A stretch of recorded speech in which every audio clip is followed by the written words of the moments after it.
Breaking tonight, President-elect Donald Trump close to some key decisions about the team that will lead America to its historic comeback.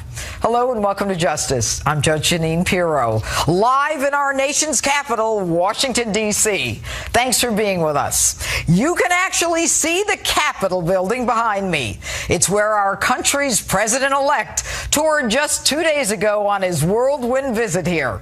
Tonight, the transition is underway, and we're told Mr. Trump is close to making some major appointments, including who will serve right here in Washington as his chief of staff. The decision is said to be imminent. Trump's transition communications director, Jason Miller, is standing by live to talk about it. But first, my opening statement. At 10:32 a.m. today, I received a phone call from President-elect Donald J. Trump, who has known me since my time as a county judge and elected district attorney. He stated that he looks forward to beginning the process of making America great again, and he thanks Justice and all her viewers for their support.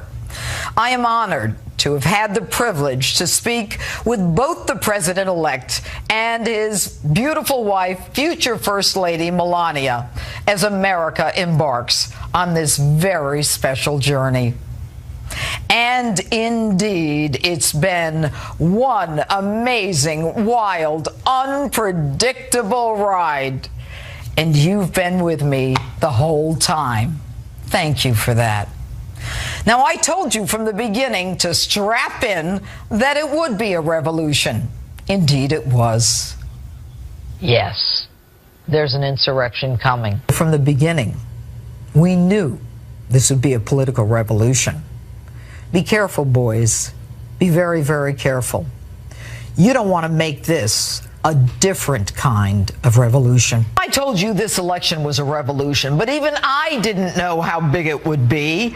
It's worldwide. What happened in England is going to happen again. Next stop, the United States. Next president, Donald J. Trump.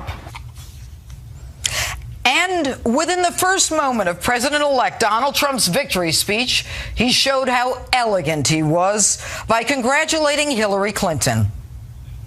She congratulated us, it's about us, on our victory. And I congratulated her and her family on a very, very hard-fought campaign. I mean, she fought very hard. Hillary has worked very long and very hard over a long period of time, and we owe her a major debt of gratitude for her service to our country. I mean that very sincerely. And not surprisingly, he reached out to Mitt Romney and spoke with Jeb Bush and John Kasich, Republicans who worked hard against him, as well as offering to be a president to all, even those who violently opposed him. And as for the campaign itself, they told you you didn't matter, that if you supported him, you were probably uneducated, small-minded, and irrelevant. You were beneath them. That if you wanted closed borders, a nation-state, you weren't Christian enough, not American enough, not big-hearted enough. That if you didn't see racism in every cop who walked the beat, you probably were a racist yourself. That if you used the term Muslim jihadist instead of terrorist, you were an anti-religious bigot. Truth and honesty had no place in their politically correct society. If you opposed sanctuary cities where the protection of illegal criminal immigrants was the law, you were a hateful, bigoted xenophobe. They simply knew better than you. They tried to convince you that Obamacare was great, when all the time your deductible and premiums were skyrocketing, that the economy wasn't that bad, yet you had to work 2 and 3 jobs to just get along. Jobs that shipped overseas didn't matter to them because they were part of the global economy. She even called you deplorable, irredeemable, and not America. If you didn't support her, you probably hated women and were backward. They tried to convince you that a lie wasn't a lie if it came from her mouth. and the media so corrupt that they shared debate questions with her to give her the edge, tried to beat you down by repeatedly telling you it was useless to even show up at the polls. And even though the President of the United States did his very best on the eve of the election to trash him and mock him as a joke and unfit, bringing out Jay-Z and Springsteen, Beyonce and Gaga, it didn't matter. And in spite of it all, even though we felt forgotten, alone, and beaten down, we all came home. Because this wasn't an election, it was a revolution. We came home to where our forefathers, in their genius, had always planned. Back to America. Back to who we are. Back to the Constitution. And yes, Mr. Soon-to-be ex-President Obama, we can now proudly cling to guns, our religion, and now our new president-elect, Donald J. Trump. And that's my open. Tell me what you think on my Facebook page or Twitter. Hashtag Judge Jeanine. And joining me now here in Washington, D.C. is Jason Miller, the communications director and the President-elect Trump's transition team member. All right. Good evening, Jason. Good evening. What a great time to be alive. Indeed, indeed. Now, we one. understand that the decision is coming soon as to who will be the President-elect's chief of staff. And we're hearing that Reince Priebus, who's the head of the RNC, as well as Steve Bannon, the campaign CEO, and the CEO of Breitbart are in the running. What can you tell us? Well, in a perfect dodge, I will go right to the fact that we know whoever the President-elect is going to pick, it'll be somebody very good. That he has excellent judgment. He surrounds himself with the best people. He knows what the task is at hand. That we need to go forward and implement these campaign promises with repealing and replacing Obamacare, securing our border, and whoever he puts in those top leadership positions will be top-notch people who are ready to lead this country forward. Now, if it's one or the other, if it's Reince or if it's Steve Bannon, do you think that both of them will end up being in the administration? Both played critical roles on the campaign, with Chairman Priebus running the RNC and Steve Bannon doing a fantastic job as the campaign CEO. I'd also mention that Kellyanne Conway being the first woman I was going to get to Kellyanne. To manage a presidential race, or a successful presidential race. Very historic, and she did a fantastic job. And really, we had a great team all the way top to bottom. Really powerful people who spoke their mind, who knew how to get things done. I think it was a big part of the reason we're able to build the support structure around the president-elect. But do you think that both Reince and Steve would both be in the White House with the president? I know the president-elect respects both of their counsels, and I think you'll see he'll continue to respect. All right, so let's talk about Kellyanne Conway, the first woman to actually run a successful presidential campaign. I mean, the woman had like a Midas touch. She was able to go in there from the summer going forward, and she had a tough job. I mean, she had to communicate. She had to make sure that the president-elect stayed on message, and she did a terrific job. Where is she going to be in this administration? And will she be with the president-elect? I think she'll be probably wherever she wants to be. I think the president-elect very much respects her counsel and her opinion, not just as a campaign spokesperson, but I think as a sounding board and someone who has a lot of ideas on how to implement this vision. And that's one of the things that, as people start to talk about the untold stories of the campaign, is really how well everybody got along. How everyone was singularly focused on Mr. Trump's vision and what we had to do. And even, I'll tell you this about Kellyanne, even in the toughest days we had on the campaign, never once wavered, never once blinked, always focused, always firmly believed that we were going to get the win. And I can tell you, even behind the scenes, never once faltered. And so very impressive job by her and really the entire team. You know, Jason, it was a tough campaign. I mean, you know, between the media and everything coming at you. I mean, even the Pope came after you guys. I mean, it was just unbelievable. And yet there was always this conviction that it was going to happen. And you had a candidate who worked 24/7. I mean, I know the man. I mean, the man he just doesn't tire. there was never a moment when people said, my God, this isn't going to happen? No. I mean, there was really this firm belief among everyone on the campaign team. It didn't matter if it was Steve Bannon at the top or if it was the folks who were walking precincts, that this was a candidate who was going to win this race. And I think as you saw Mr. Trump on the campaign trail, the tens of thousands, 20,000 that we had in Tampa that would show up for these campaign rallies and these speeches that he would give. And I think that's something that he really didn't get enough credit for on the campaign trail, was how powerful of a speaker he was and the way that there was something going on. And I will tell you, that even all the data that we were looking at, we knew that Pennsylvania, that we had a shot, but we knew it would be tough. The person who most believed that we were going to win Pennsylvania was Donald J. Trump. And he said, guys, you're missing it. There's something big that's going on here. We have to get back over and over. And the way that people would show up to these rallies and just show their enthusiasm, it was, I mean, pick the greatest speakers of all time, whether it's, Winston Churchill or Ronald Reagan. I mean, Donald Trump was right there as far as the motivating figure. And I mean, that's almost contrary to what a lot of these pollsters would tell you. They would say, look, you as a candidate thinks everybody's loving you, but the polls are telling us someone else. But Donald Trump has always been prescient. He's always been a visionary. I mean, he was even prescient about Uma Abedin's husband there, Anthony Weiner, which really I think ultimately brought them all down, or Hillary brought herself down, so to speak. But speaking of that, what do you think of Hillary coming out today and saying, FBI Director James Comey is the reason I lost the election? What do you think of that? Look, Mr. Trump won. We know that.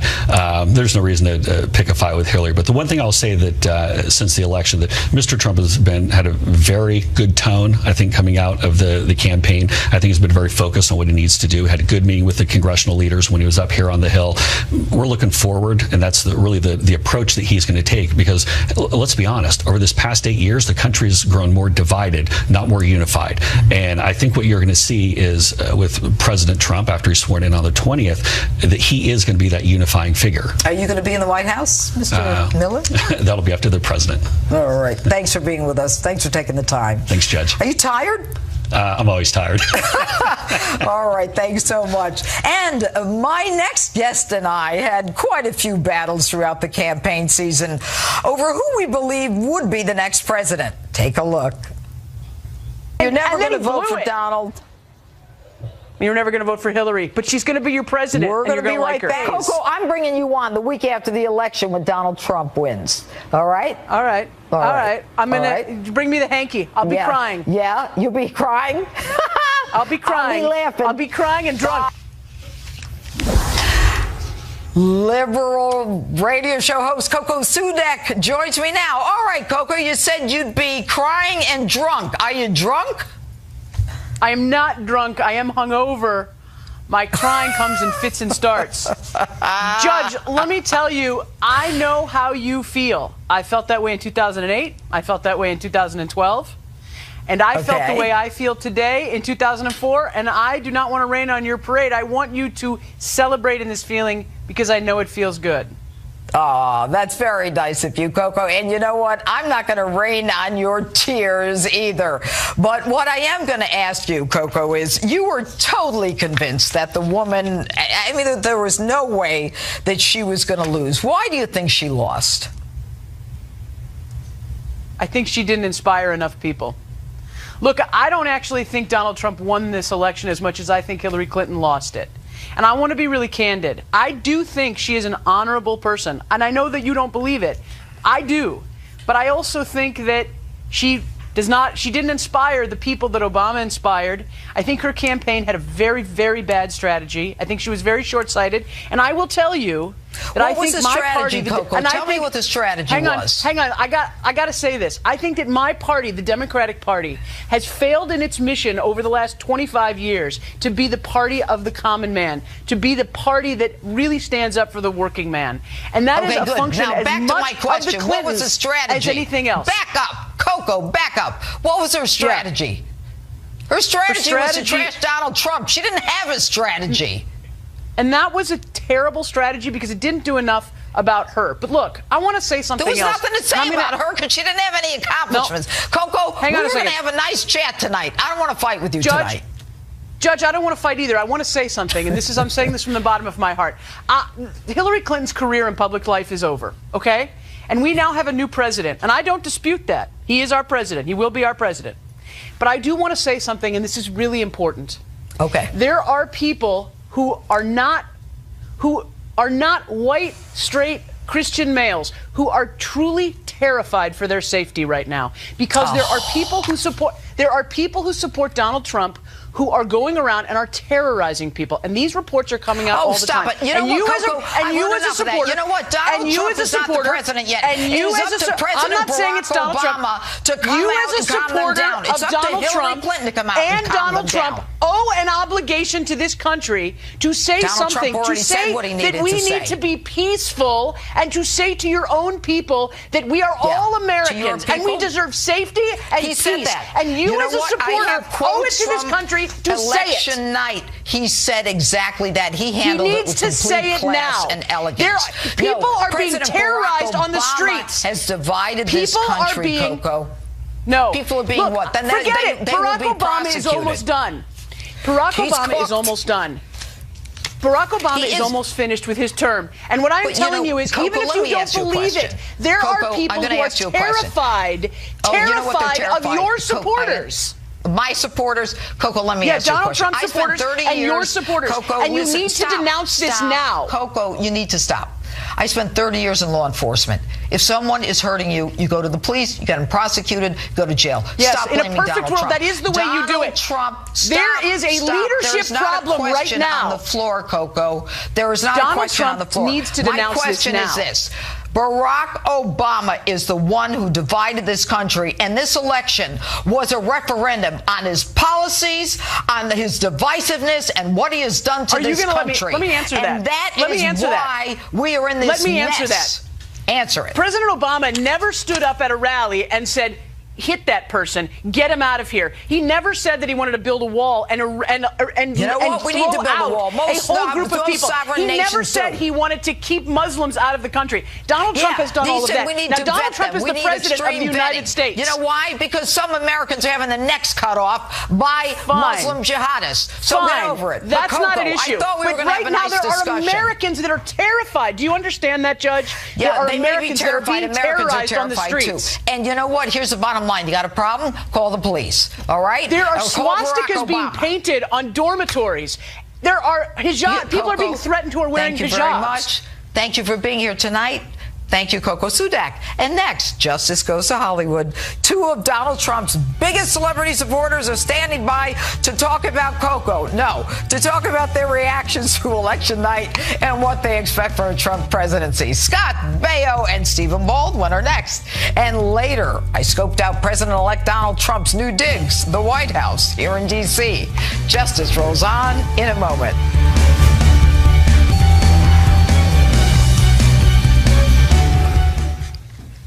Welcome back to this special post-election edition of Justice live from D.C.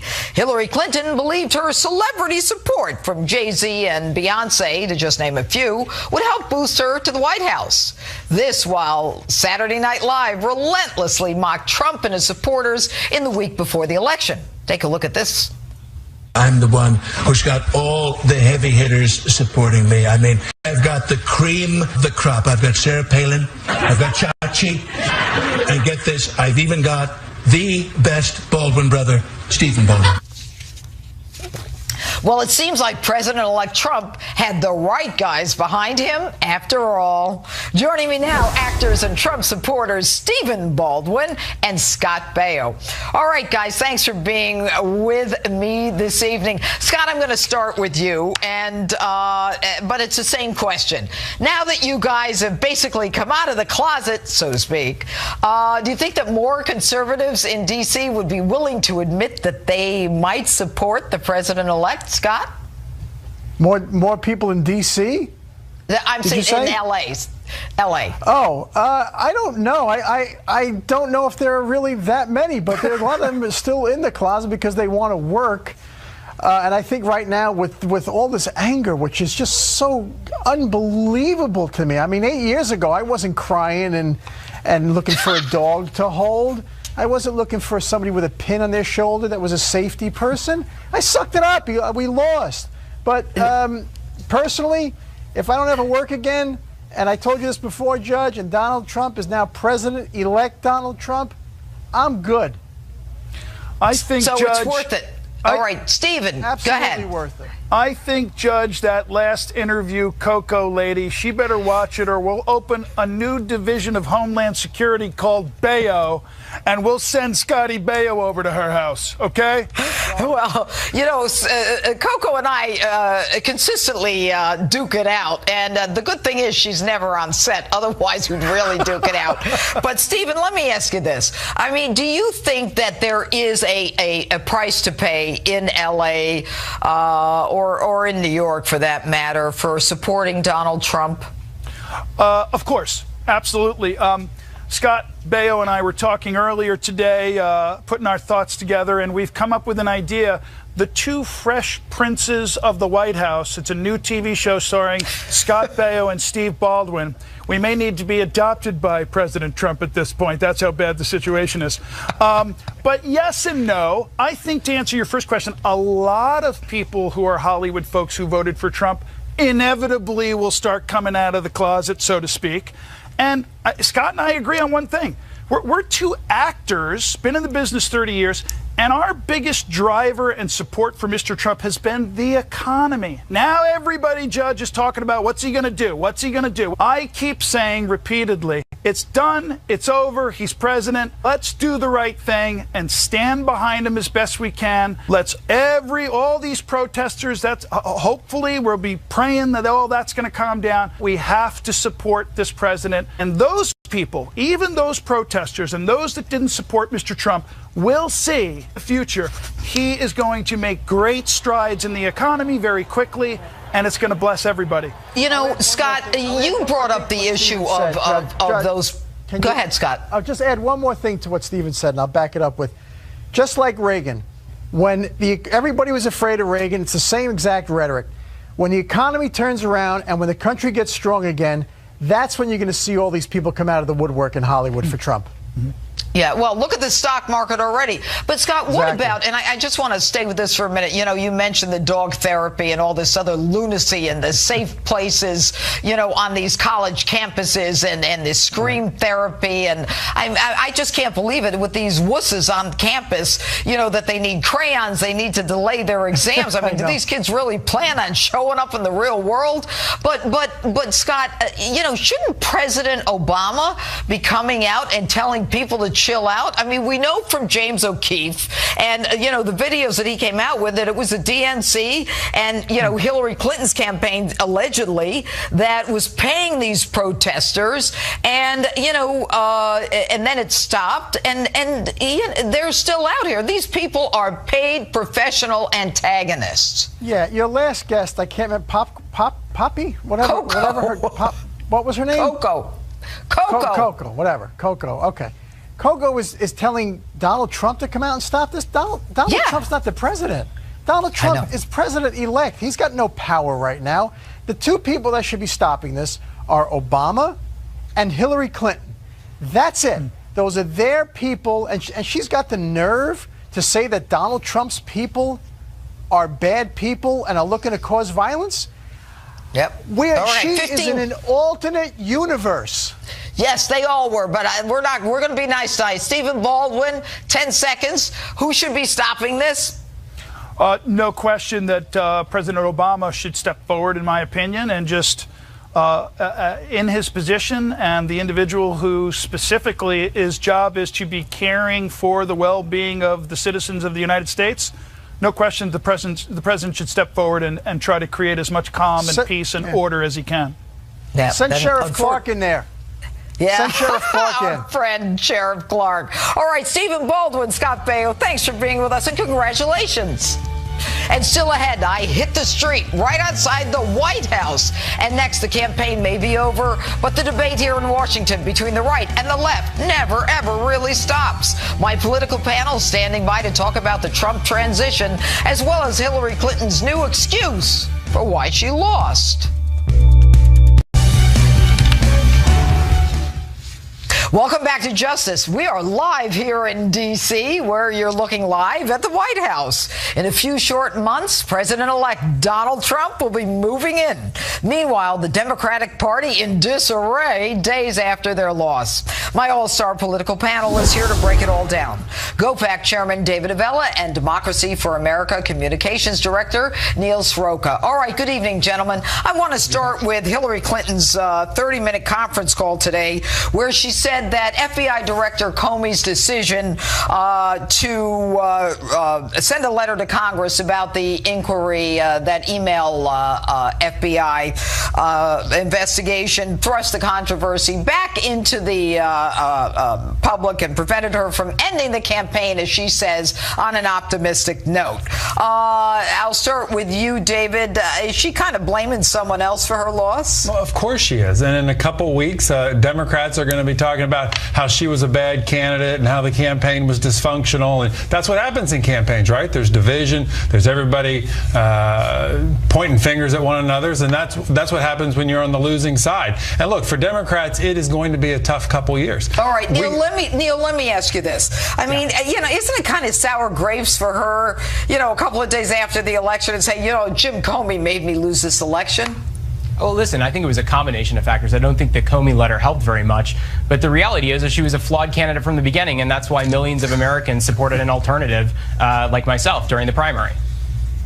And it was indeed a primary that some allege was rigged, given the superdelegates and, the Clinton, as some would say, fix, or as your candidate Bernie Sanders says, was a rigged system as well.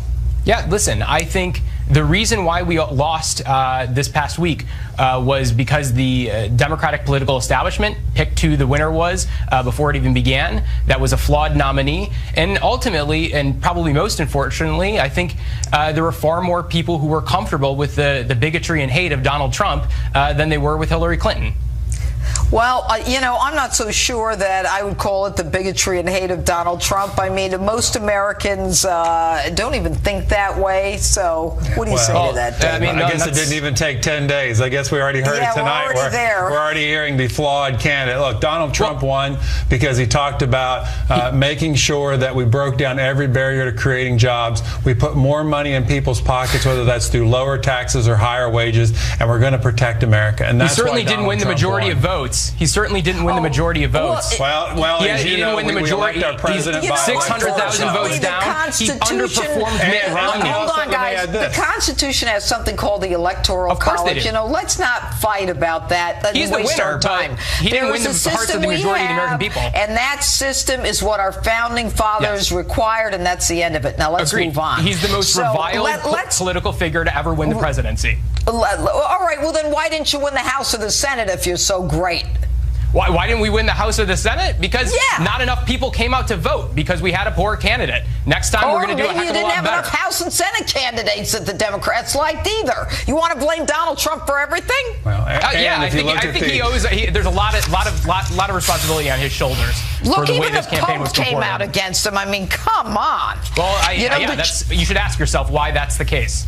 Because he believes that we ought to have open borders, and Americans believe in a nation state and because nationalism. The Pope is against hate, and that's what Donald Trump ran on. By the way, I don't want to talk about the Pope, but now that we're on it, the Pope is the one who's more concerned about climate change and says it's deplorable that women don't make as much as men, whereas Hillary Clinton's own foundation, women didn't make as much as men. While Christians are being slaughtered in the Middle East, he's talking about how much women make in the United States. He ought to focus on his own flock. Okay, Judge, if you want to run against the Pope, that's your prerogative. I'm not going to. Yeah. All right, let's talk about Neil. What do you want to talk about going forward? What do you think that the Democrats can do to correct the flaws in their party? Listen, what the Democrats need to do is listen to the grassroots base of the party. We're going to set the tone going forward, and I think I'm frankly really happy that we're going to have an open battle for who's going to lead the Democratic Party going forward, because at the end of the day, the reason why we lost was because 5 million people didn't show up at the polls for Hillary Clinton that showed up for Barack Obama. If we fix that problem, if we actually support the grassroots base of the party, I think we're going to be in hand for a lot of wins in the years to come. Go ahead, David. Well, that doesn't account for the voters who voted twice for President Obama who cast their vote for Donald Trump this election. And the best thing for the Democrats is the fact that President Obama can't endorse anyone any longer. His track record is abysmal. And Republicans have gained every year in offices across the country every time he's endorsed someone or we've been running against his failed policies. But that's the elections. Now it's time for Republicans to start delivering. We have the White House, both majorities in Congress. We have 34 of 50 governors, and we have 69 of 99 state legislative majorities. Republicans have been working for this for years, and now it's our time to deliver. Neil, you know, what David says is correct. In 2010, 2014, and 2016, you know, where Obama really campaigned for his legacy, I mean, he lost overwhelmingly. Listen, that is one of the stains on Obama's legacy, unfortunately, is the losses that Democrats have suffered down ticket because of him. And it's something that we've got to figure out going forward. And I think the way you do that is by listening to the grassroots base of the party, not party hacks and insiders that distorted this primary competition and have, frankly, you know, rejected the views of the base of the party. That's not the way to go. Right. Neil Soroka, thanks for being with us. David Avella, thanks for being with us also. Protests across the country crying on college campuses and students being offered the option to skip exams, all because a new president was elected fair and square through the democratic process. Really? Founder of Turning Point USA and author of Time for a Turning Point, Charlie Kirk joins me now with reaction. All right, good evening, Charlie. You're a young guy. What is going on on college campuses? Absolute insanity. I have two words: grow up. But look, this has been happening over the last couple of years. Professors, administrators have been creating a climate on campus where, quite frankly, it's the weakening of America. I was reading some of this stuff. They have therapy dogs for students that are so shocked by the election results, a cry-in. In fact, professors are encouraging students, they're giving them credit to go out and protest the atrocity that is the election of Donald Trump. And look, when will the left realize this is large in part why Trump won? It is a reaction to this politically correct weakening of America, and they're just reinforcing this. It is remarkable. However, not all young people feel this way. It's not a majority. It is a vocal minority. Well, you know, when you say the politically correct weakening of America, you know, college campuses have always been a place for liberal-leaning, somewhat leftist teaching. But I mean, and I went to school, I mean, kids, and but this is over the top. And yeah, I think the Democratic Party has learned from this election, if nothing else, that the movement towards socialism does not bode well for them.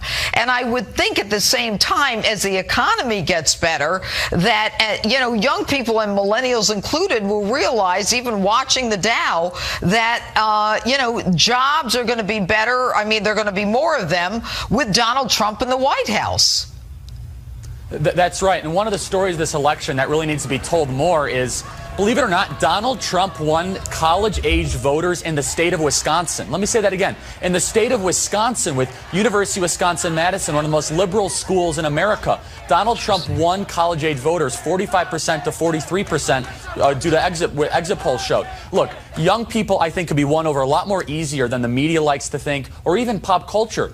They want jobs, they want opportunity, they don't trust the government. And Donald Trump's movement was essentially saying to the political elite, you know, things are not going to stay the same. And Hillary Clinton, if she wants to know why she lost in these key battleground states, it's quite frankly because she was not able to replicate the numbers in the college voting areas that Barack Obama was able to do. And this whole safe space microaggression movement, a retaliation of that, is large part, in fact, why Donald Trump did so well. So this whole thing that's happening here is the reason why Donald Trump won. And I think it's actually a good thing that young people, a lot more than what was expected, stood up against it last Tuesday. Trump, who has known me since my time as a county judge and elected district attorney. He stated that he looks forward to beginning the process of making America great again. And he thanks Justice and all her viewers for their support. I am honored to have had the privilege to speak with both the president-elect and his beautiful wife, future First Lady Melania, as America embarks on this very special journey. And indeed, it's been one amazing, wild, unpredictable ride. And you've been with me the whole time. Thank you for that. Now, I told you from the beginning to strap in that it would be a revolution. Indeed, it was. Yes, there's an insurrection coming. From the beginning, we knew this would be a political revolution. Be careful, boys. Be very, very careful. You don't want to make this a different kind of revolution. I told you this election was a revolution, but even I didn't know how big it would be. It's worldwide. What happened in England is going to happen again. Next stop, the United States. Next president, Donald J. Trump.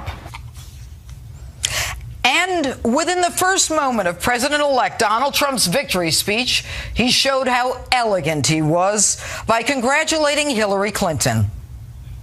She congratulated us. It's about us on our victory. And I congratulated her and her family on a very, very hard-fought campaign. I mean, she fought very hard. Hillary has worked very long and very hard over a long period of time, and we owe her a major debt of gratitude for her service to our country. I mean that very sincerely. And not surprisingly, he reached out to Mitt Romney and spoke with Jeb Bush and John Kasich, Republicans who worked hard against him, as well as offering to be a president to all, even those who violently opposed him. And as for the campaign itself, they told you you didn't matter, that if you supported him, you were probably uneducated, small-minded, and irrelevant. You were beneath them.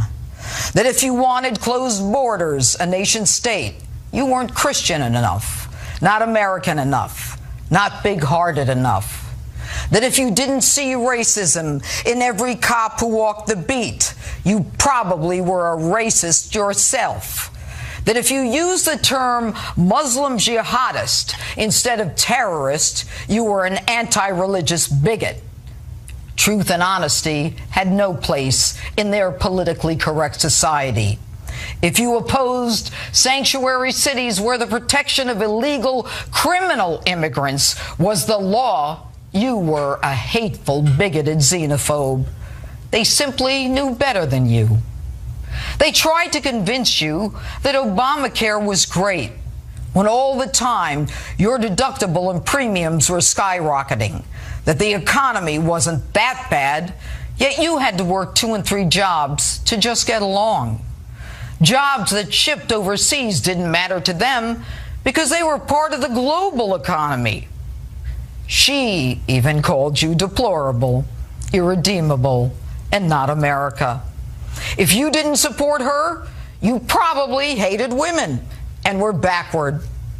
They tried to convince you that a lie wasn't a lie if it came from her mouth. And the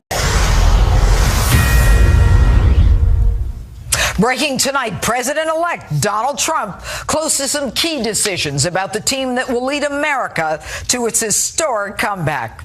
Hello and welcome to Justice. I'm Judge Jeanine Pirro, live in our nation's capital, Washington, D.C. Thanks for being with us. You can actually see the Capitol building behind me.